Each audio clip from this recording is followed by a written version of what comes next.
Hello. I think I'm live. Maybe.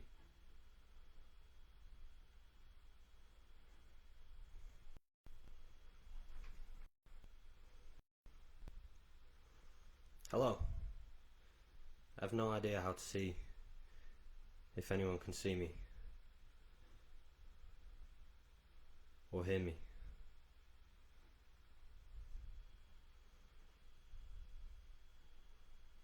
Someone comment if you can. Hello, Kelly, can you hear me?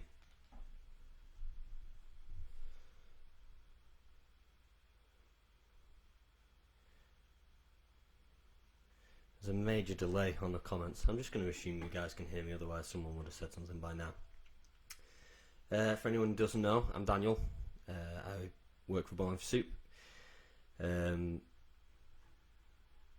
I'll just get started, I guess. So first question was from Sasha Mitchell, and she said, what's your absolute favourite memory from past BFS tours? My favourite memories generally are on the bus afterwards. It is where kind of we can finally relax, get drunk, party, etc.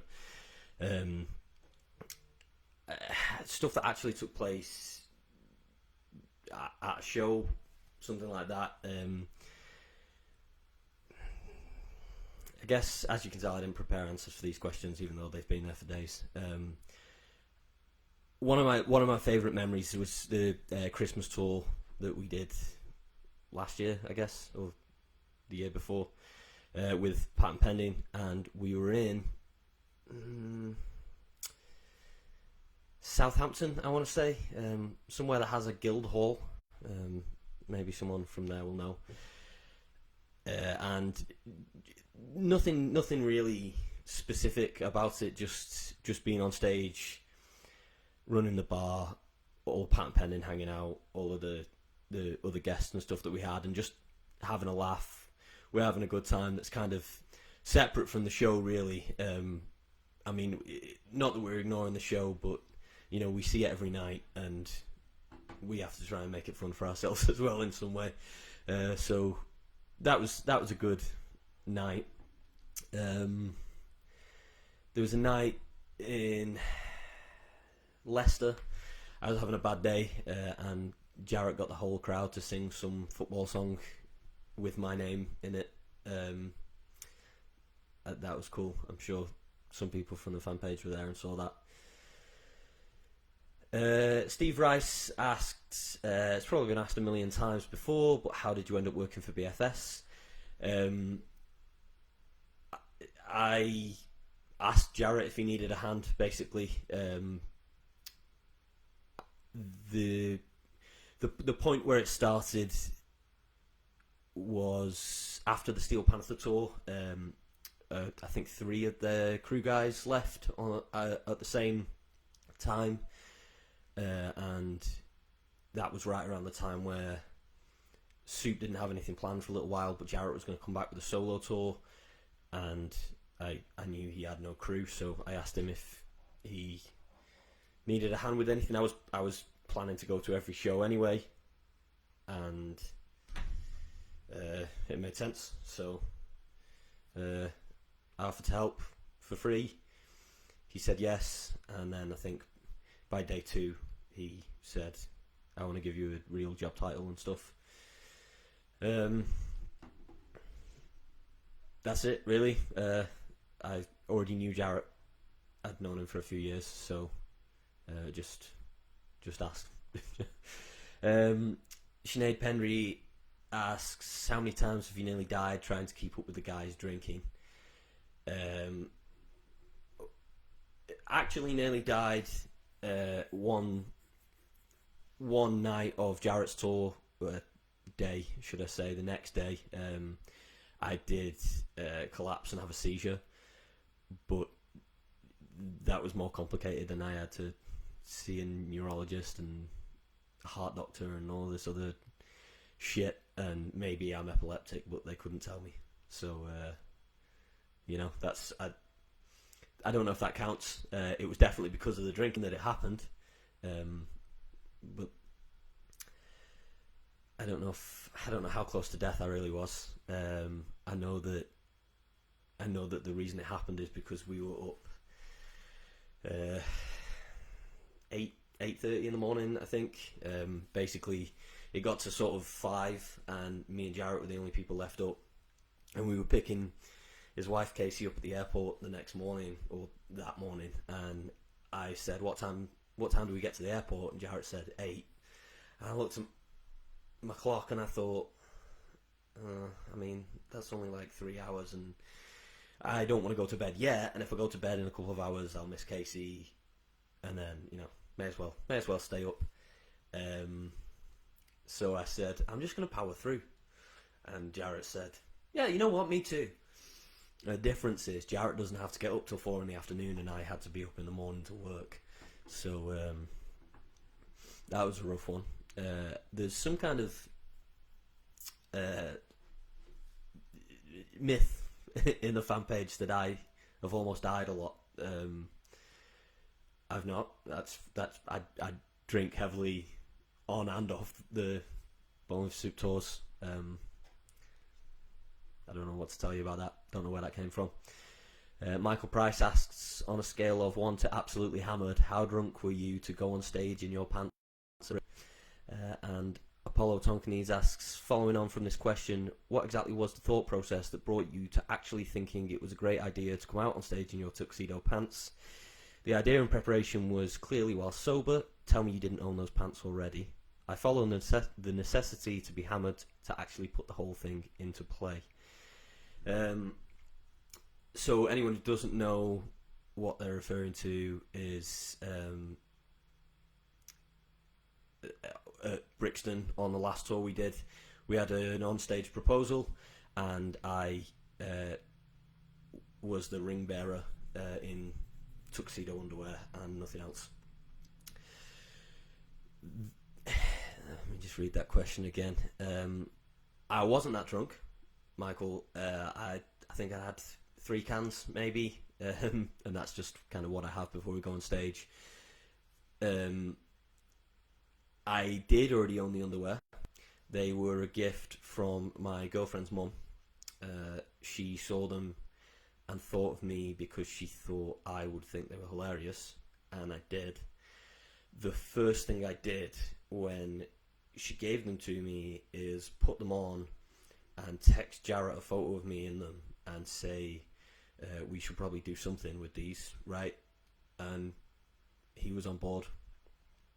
Initially, I was going to go out and serve drinks in them every night, but it was such a busy show. If anyone got to see the shows on the last tour, I mean, the production was huge, and there was so much going on, and you know, short space of time to fit so much in, that I decided that it wasn't worth the small joke. And then 2 minutes before we went on stage at Brixton, it was on Valentine's Day, Jarrett said, "Oh, we're doing this proposal. Have you got the underwear?"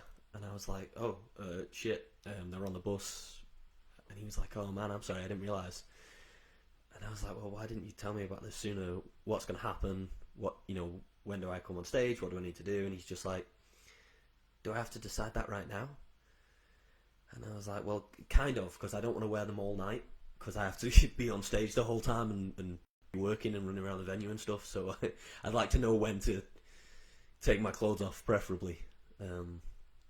But we figured it out, and there's some video I think on Brixton Academy's Twitter and in a couple of news articles. That was a good night. Sophie Harriet asks, if you were to be a hot dog, what kind of hot dog would you be? Firstly, one with a baguette rather than a soft roll, and not one of these ones where the bun splits in two. It needs to hold the whole thing. When I make hot dogs, I do something where instead of having toppings, I put them underneath. That way they don't fall out when you eat them. So I'd be one of those, practically made, well designed, sturdy, robust. That's the kind of hot dog I would be. Rachel Hartz asked, "Why do you only know my name and not my face?" And I felt an immediate pang of guilt when she posted that question. Rachel came and spent some time with me in a cafe when I got stuck in an airport in Germany after one of Jarrett's tours, which was very nice of her. And then she came to a few or maybe all of the shows on the last UK tour. And every day, without fail, I would not recognise her. She would say her name, and then I'd go, "Oh God, Rachel, I'm so sorry." I'm not great with faces. I'm not really great with names. I kind of need both of them to know who you are. I'm going to need your name and your face, which is great because when I'm doing VIP, I have a list in front of me of all of your names. So yeah, if you ever see me and I don't remember you or I don't recognise you, I'm sorry. It's nothing personal. We drink a lot on these tours, and I see, just in VIP, 100 people a day. So it's not easy. Mark Shepherd asks, would you rather fight 100 chicken-sized zombies or a zombie-sized chicken? Neither of those things are ever going to happen to me, Mark, so I'm not worried about it. I'm going to say both at the same time. Alan Tyson asks, if you could work with any band other than BFS, who would it be?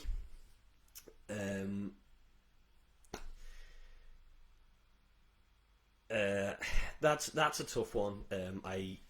I don't work with BFS because I worked in live music before. I don't necessarily have any skills to bring, so I work with Soup because I know them and I've kind of learned how they work and what they need, and it's easier that way. I guess for the same reason I would work just with people who are already friends, Pat and Penny and the Dolly Rots. I don't think I would want to. It would be easy to say, oh, I'd love to work for Metallica or Green Day or some other huge band that I love, but I wouldn't get the same thing out of that I get out of working a Bologna Soup show. Alan also asked favourite band / album and why. That's a big one. I'm assuming we're going to discount Bowling for Soup as an answer, so I guess say Green Day. And favourite Green Day album is probably Dookie, but I haven't had much time to think about this, so I might change my answer later on and message you. Steph Cooper asks, what is your favourite hair colour and why? Favourite hair colour I've had, blue. Favourite hair colour on other people, I just think everyone else seems to always have a better hair colour than me, and I see them and think, wow, I'm going to do that next, and then it doesn't work out so good. Jared Spear asks, why do you hate me so much? For anyone who doesn't know, he's referring to a recurring joke on my podcast, Hangover You Don't Deserve podcast. Our sign-off is, fuck you, Jared Spear. The answer is, Jared, because you told us that our sign-off was no good, so we got a new one. And if you don't like that, then that's your fucking problem. Apollo Tonkinese asks, when is this exactly? Right now. It's happening right now. This is it. This is the Q&A. Jared Spear says again, this guy. But serious question, in favour of running your own podcast, is it the night out or the drunken shenanigans on mic? Again, anyone who doesn't know, my podcast centres around me and my best friend Sophie going on a night out, and then we record while we're hungover. Honestly, the morning after is, yes, Adria, shameless plug, correct. It's difficult time, this whole COVID-19 thing with, it's a difficult time. Everyone needs to plug themselves. Not physically. Moving on. I can say it's definitely the recording drunk the morning after. The nights out have become,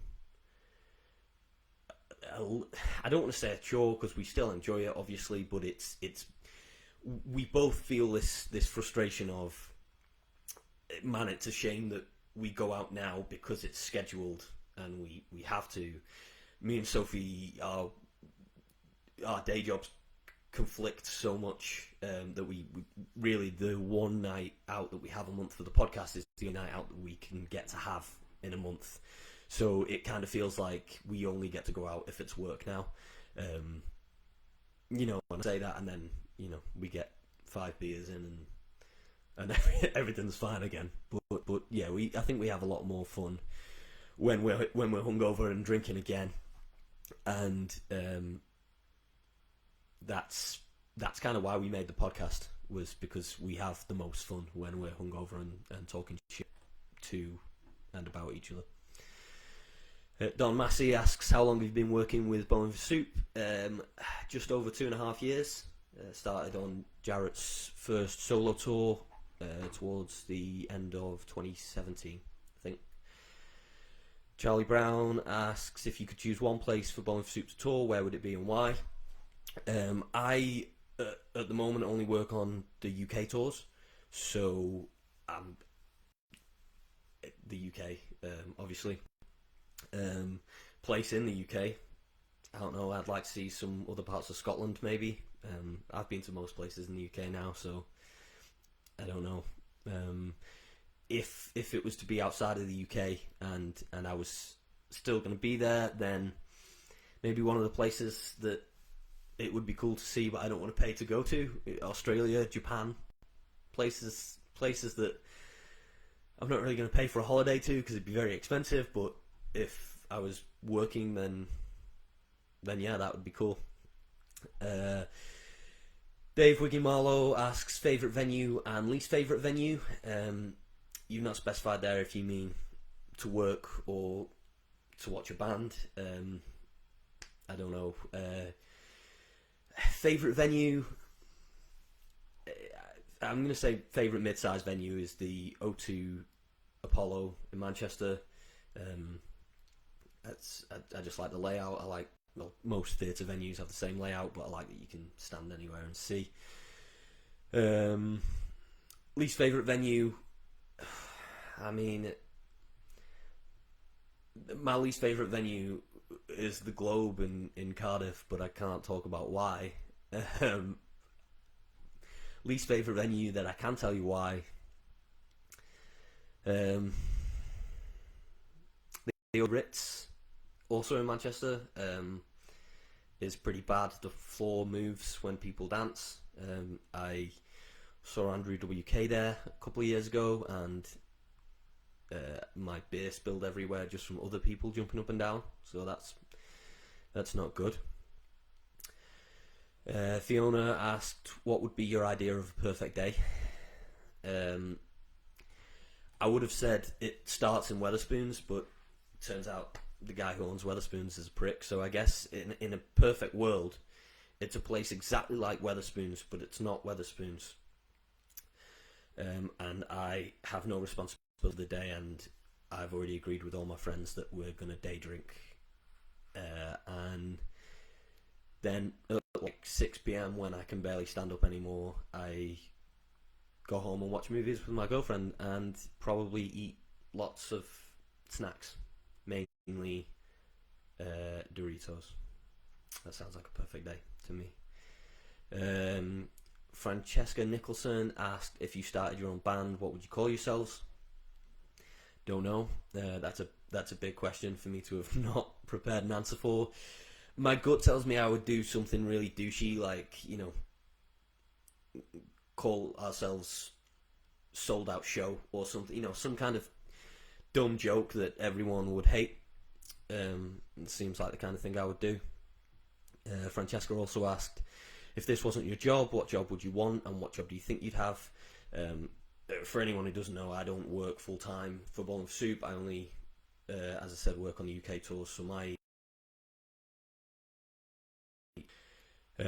as a tech analyst for a sport ticketing company, it's really boring. So that's the job I think I'd have if I wasn't working for Bowling for Soup, because it's the job I already had. What job would I want? Man, that's a big question. I'm 26. I haven't even begun to think about what I want. If I knew what I wanted to do, I would have gone to university and studied something, but I don't, and I didn't. Andrew Freeman asks, What was the worst gig ever and why?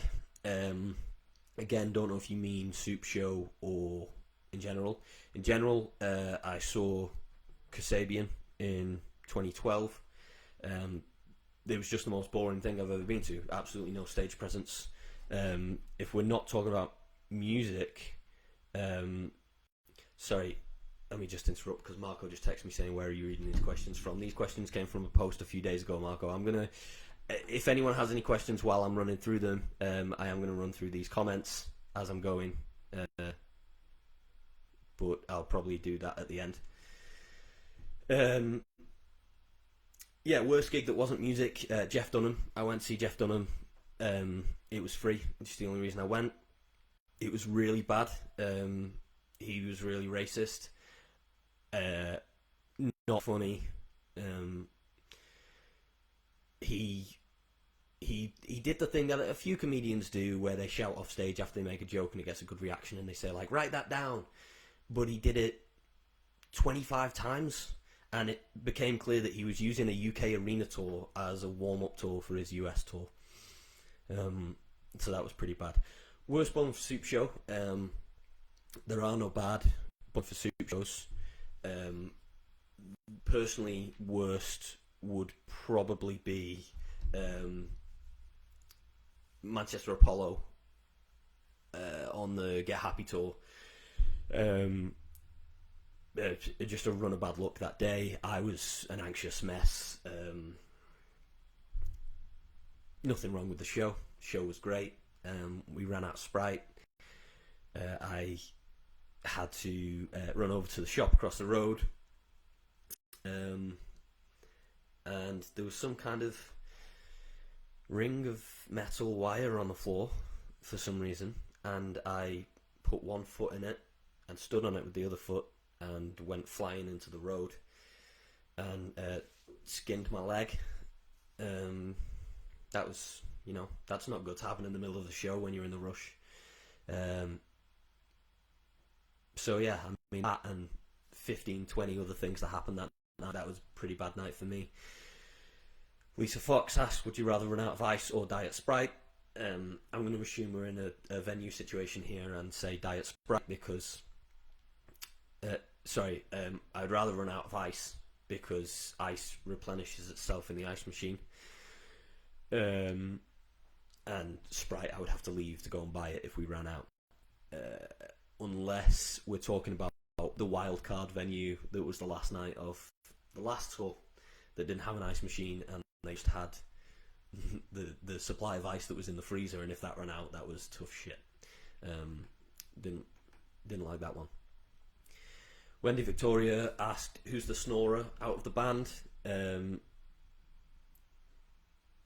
I think Jarrett answered this on one of their live streams the other day. The band don't snore because three of them have CPAP machines and Rob doesn't snore.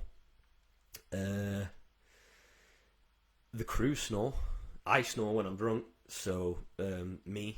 If anyone's going to wake me up snoring, it's going to be me. So, I can't criticise anyone. I'm not going to name and shame any of the crew that snore because I'm sure I'm a fucking nightmare for it.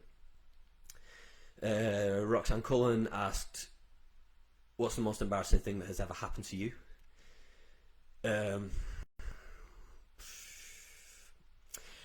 I don't embarrass that easy. I get anxious, but that's not really the same thing. In terms of the kind of thing where you're trying to get to sleep at night and your brain goes, hey, remember that stupid thing you did? When I was in Disneyland when I was 6, we were in some kind of arcade or something when we were just before we were leaving, and my mum said something about, right, come on Daniel, let's go, and I just put my hand up, held a hand, started to walk away, and then 5 minutes in, looked up, and that wasn't my mum. It was just some other woman. She didn't look like my mum. She was Asian. I think about that a lot, because that more again because of the anxiety that I felt in that moment. But yeah, that was pretty embarrassing. I can't think of anything as an adult that kind of haunts me or anything like that. I just don't embarrass that easy.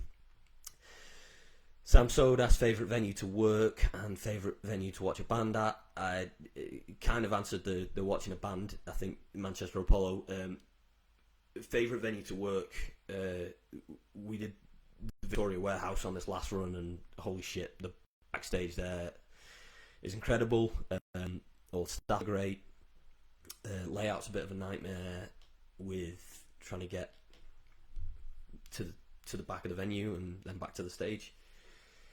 But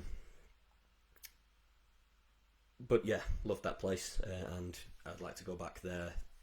Preferably next tour we do, we'll just do 6 days there and nowhere else in the UK. Becky Simpson asked if I wanted to PA for bands, how would I get into it? I don't know. I'm not a PA. I'm assistant tour manager. I think people have PAs rather than bands.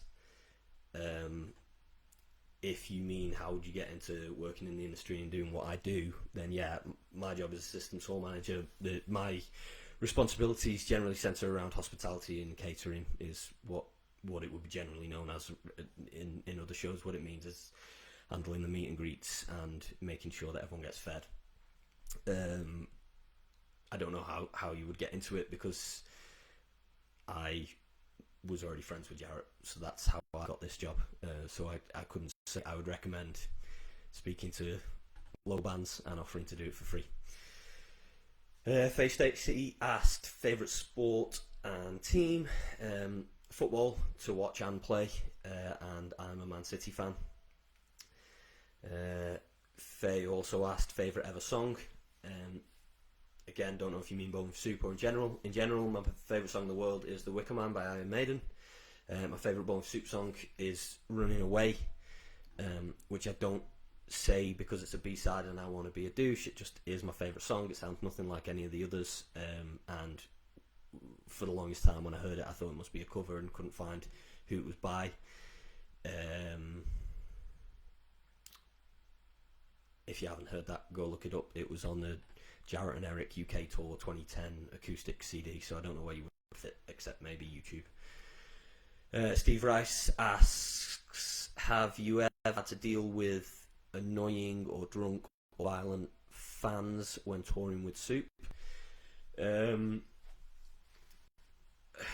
Annoying, drunk, yes. Violent, no.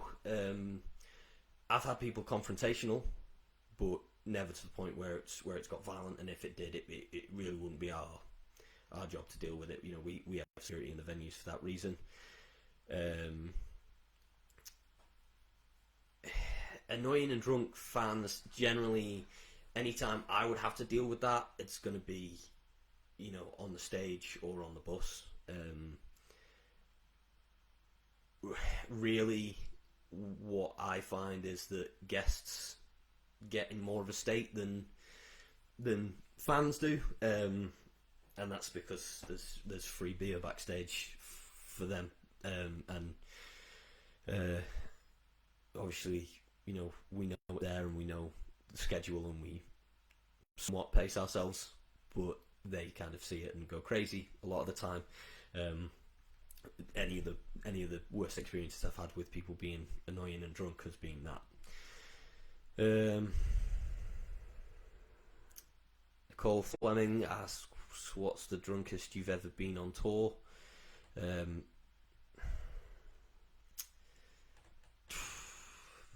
It's all pretty much the same. Every night is about as drunk as I've ever been. Man, I don't know. There was one night on the last tour when Dave woke me up at like 5:30 in the morning downstairs and said, "Daniel, go to bed." I was probably pretty drunk that night. I don't remember what night it was or why I fell asleep downstairs. Um, Steve Rice asks, "What practical jokes have you done to the band, and what have they done to you?" I'm not. I'm not really a practical joke person. I prefer to do fun of someone directly to their face, um, rather than set something up. Um, I mean, we all kind of fuck with each other in that sense, but actual practical jokes, I think the guys, if you watch old interviews and stuff, I'm sure that uh, I'm sure that they had their fair amount of pranking. Yes, Fiona, I will save this at the end if I can figure out how. But I haven't been involved in any of that. Most of you will probably have seen a photo of me in Texas at Warped Tour when I fell asleep, and everyone piled a bunch of shit on me. That's the closest thing to a practical joke that I can think of. Kelly Lane asks, "What is the best practical joke you've seen on a tour, either by you or someone else?" That's kind of weird. Did you not read Steve's question above you, Kelly? Yeah, as above. That's everything from the pre-approved question list. Let me just read through, see if anyone posted anything. Paul Phelan asked, "What is it like touring with the guys?" It's real fun. It's tiring. We work hard, but for the 12 hours that we spend in a venue every day, we then spend 5 or 6 hours drinking on the bus afterwards, and that's never not fun. There's not really any other walk of life I can compare it to spending a week living on a bus with all your best friends. It's great. It's however you imagine it would be if you and all of your friends got drunk every night in an RV. That's just think of that. Just check anything else.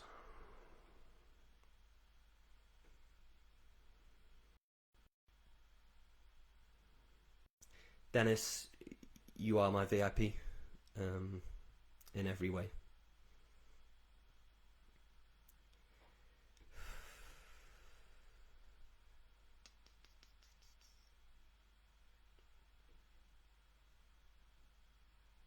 I have no idea what you guys are talking about. I should have been reading this as I was going, but it's just too difficult.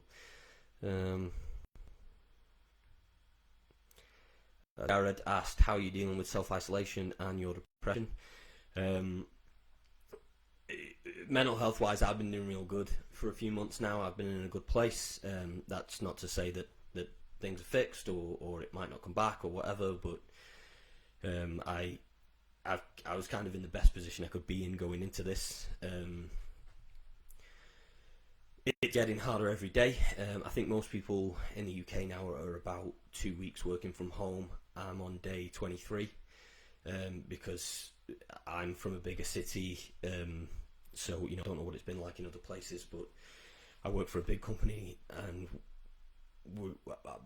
the office that I'm in is one of the bigger ones. So we just kind of, as soon as you could go home, they sent you home, and I feasibly can work from home, so I just went home straight away.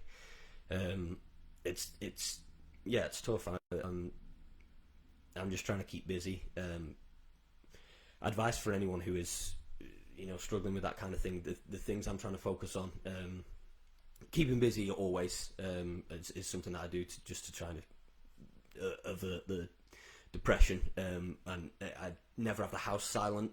If I'm leaving the room, I leave the TV on. If I'm upstairs working, I'll have the TV on downstairs so that when I go downstairs it's not silent, because I don't like that, but that's my thing.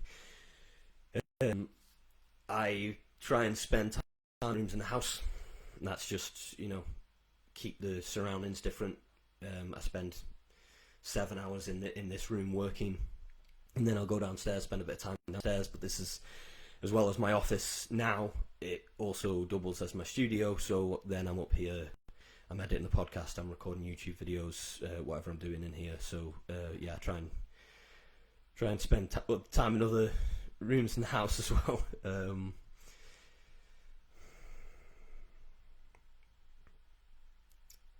Marco said, I appreciate you so much, especially when it's showtime. I say ice, cups, vodka, cranberry. The last thing I texted you since the UK is lemonade. Hopefully I say thank you enough after, but I know during sometimes there is urgency with the things we need, and I don't always say please or thank you, but I appreciate you very much. Marco, I know, buddy, I love you, man. I know there's not time for manners sometimes. There were a couple of times on this last run where Marco would ask me to go and grab something, and as I got to him, he would say, oh, did you not bring? And it'd be whatever he's texted me, but I had both hands full carrying the things he'd already asked for, so I didn't check my phone, and then I'd have to go back upstairs and get something else. But, you know, it's the job, and it's all good.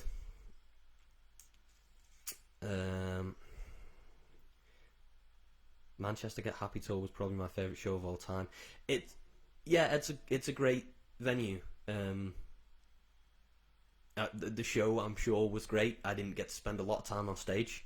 My little sister was at that show, and I got to bring her on stage. She was 11, 10 at the time, and her response afterwards was, I knew it was going to be good, but I didn't know it was going to be that good.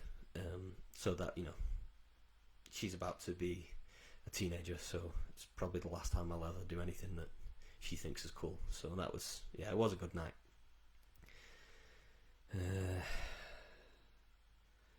Michael Price, as a non-Scouser, don't you think it would be awful if Liverpool didn't get the league? Big question. My girlfriend's a Liverpool fan and is a Scouser, so you know, I guess I'm supposed to be nice about it.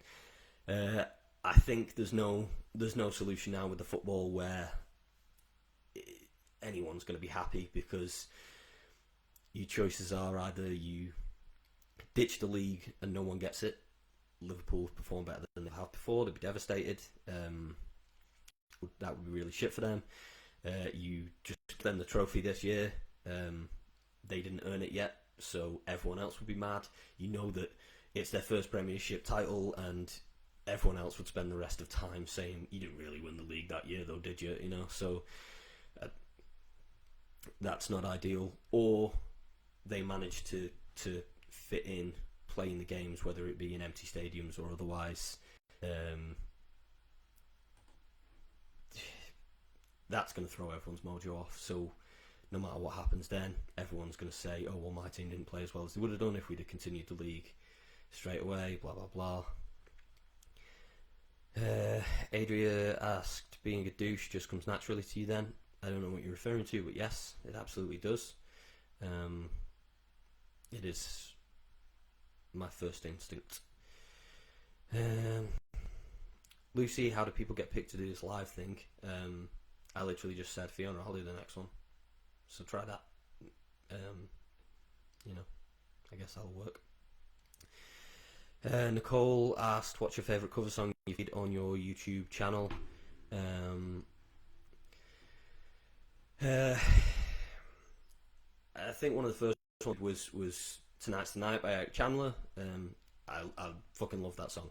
I love that song so much, and every time I pick up my guitar, it's one of the first things that I play, just because I really like how it sounds. As of late, my favourite thing that I've done is Crash by Sum 41. If anyone wants to check out my YouTube channel, it's called Cover Songs and Other Songs, but I'm not here to promote that. Steph said, thank you for looking after us on stage at Brixton. No problem. It's my job. It's more Marco's job, but you know, he slacks.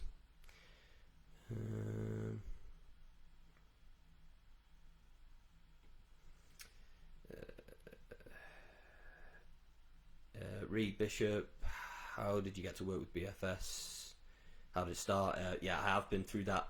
This video is going to go up after I finish this, I guess, so you can rewatch. But I'm friends with Jarrett, and I texted him at an opportune time. He needed a crew and asked if he needed help. Lisa said you did miss it, but the video up on YouTube. Don't PR me, Lisa. Okay, I'll PR myself. Thank you.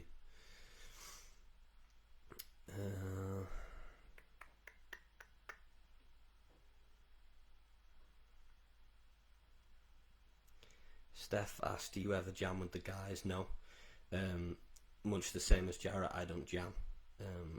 I never bothered to learn past a beginner's level of knowledge with guitar, so I wouldn't know what I was doing. And also, the environment is not how you may think. There's not ever really a time when the guys are with their instruments when they're not on stage. The guitars all go straight to the stage. And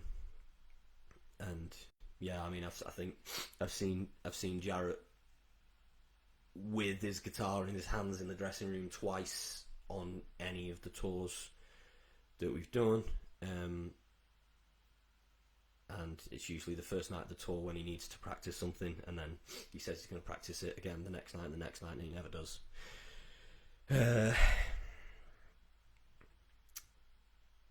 Have you been worried that Sam will put you in the loft? No.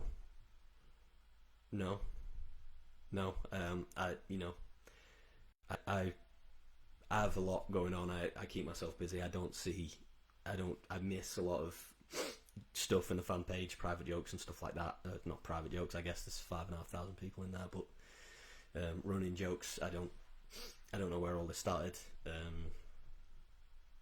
don't know what you're talking about. Sorry. Anthony Mingoya, I assume you're telling me to shut up. You can just turn the video off, right, dude? Just close, just hit the X at the top and it'll go away. So I think you want to be here, I think.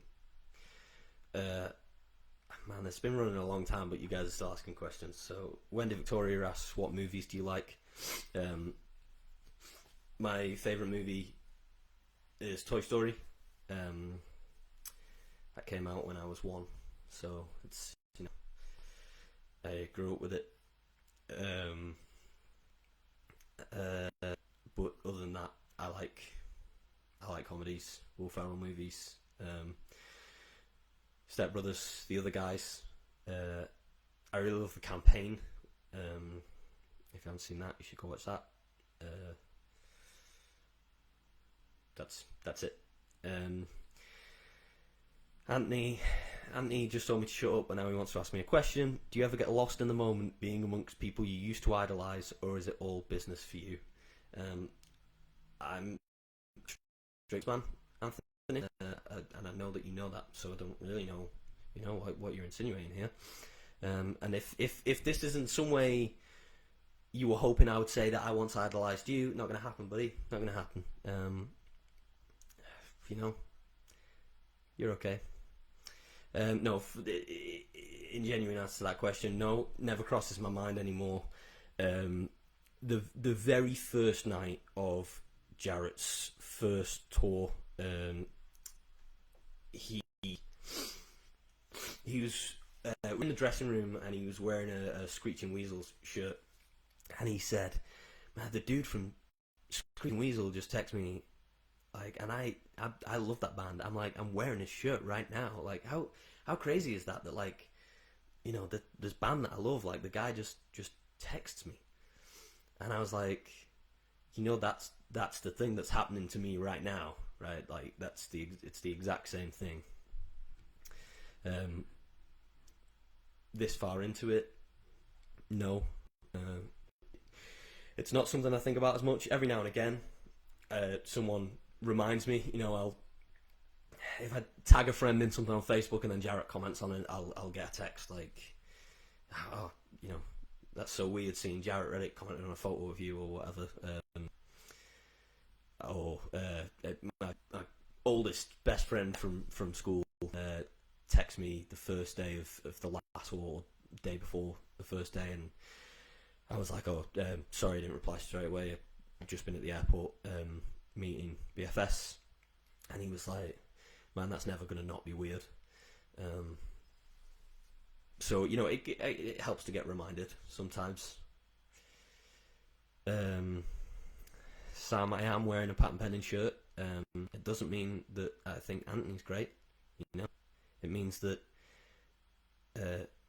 Joe gave me free merch. No, I did pay for this shirt. And yeah, I love patent pending. Patent pending. I always forget now which one is English and which one is American. But yeah, I love those guys. As I said earlier, I would happily tour with those guys because I know them and I like them. That's it. I'll hang on. I know there's a delay with the comments, so I'll hang on like a few more seconds if anyone has any other questions. But if not, I'm gonna sign off. Yeah, love you too, Anthony. Thanks for watching. This has been weird. I don't know why anyone cares, but it's been fun. Take care. Bye, everyone. Stay safe. Wash your hands. Stay inside.